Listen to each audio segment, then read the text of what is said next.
మనకిష్టం లేదు. ఎవరినైనా దేవుడు నిరూపించడం మనకిష్టం లేదు. వాళ్ళు గణపరచబడకూడదు, వీళ్ళు హెచ్చించబడకూడదు అని కొందరికి పర్సనల్ గడ్జ్ ఉంటుంది కదా.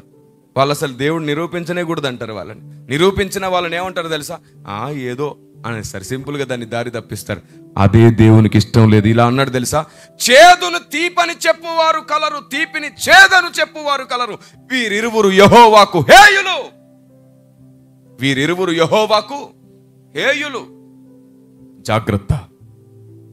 చేదును తీపని, తీపిని చేదని చెబుతున్నావేమో. నా ప్రభువు నీ ఒంటిలో ఉన్నటువంటి వ్యాధిని కూడా భరించినవాడు, నీ స్వభావాన్ని భరించినవాడు, నీ రోగములను భరించాడు, నీ కోసం అన్ని భరించాడు. ఇంకా అది నీలో మిగిల్చుండకూడదు. నువ్వు కూడా మిగిలిన చేదు వేర్లను పెకలించుకో.